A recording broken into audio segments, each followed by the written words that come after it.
Ennemi des libertés syndicales, attaque Laurent Escure, UNSA.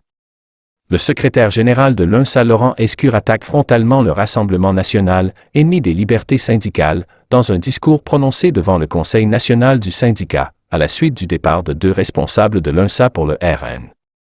Une vidéo de ce discours, prononcé mardi, a été mise en ligne et le lien transmis par mégarde à la presse vendredi, selon un conseiller de M. Escure, Éric Pedbosc. Le Rassemblement national est d'abord l'ennemi des libertés et en premier des libertés syndicales, affirme M. Escure.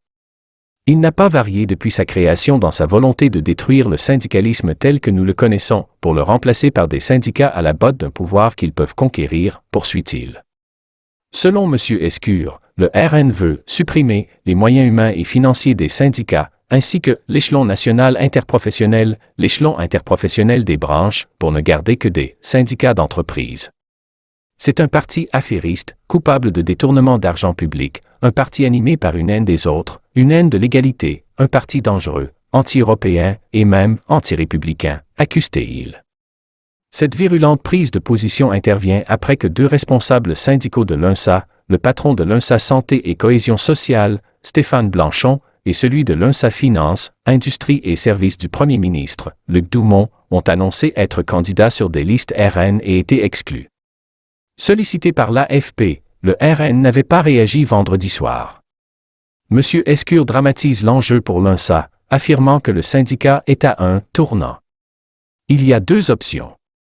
Soit on considère que le syndicalisme, c'est devenir un expert en décryptage de textes, de la feuille de paye, soit on considère qu'être à l'UNSA, c'est plus que ça, c'est porter un projet d'émancipation pour les femmes et hommes, un projet de défense de la liberté, de l'égalité, de la fraternité, de la laïcité, de l'Europe sociale. Le Conseil national a adopté mardi une motion réaffirmant, solennellement, l'incompatibilité d'un engagement syndical au sein de l'UNSA avec un engagement dans un parti extrême tel que le Rassemblement national, par quelques 135 voix sur 150 participants, selon M. Pedbosc. M. Escure n'épargne pas les autres syndicats, estimant que la CFTC et la Confédération française de l'encadrement Confédération générale des cadres sont minés par l'extrême droite et que FO affirme de manière hypocrite une forme de neutralité politique. Sollicité par l'AFP, le président de la Confédération française de l'encadrement Confédération générale des cadres François Omril a ironisé, Laurent est visiblement en burn-out. Mon commentaire est une suggestion, qu'il prenne un peu de repos.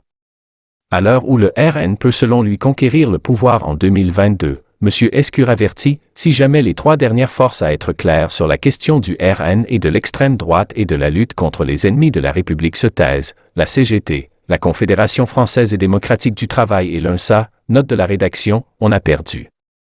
Il a aussi un mot pour l'UNSA Police, une des puissantes fédérations de l'Union. La FASP, son honneur, ça a été de reconstruire un syndicalisme policier après la guerre en tournant le dos aux forces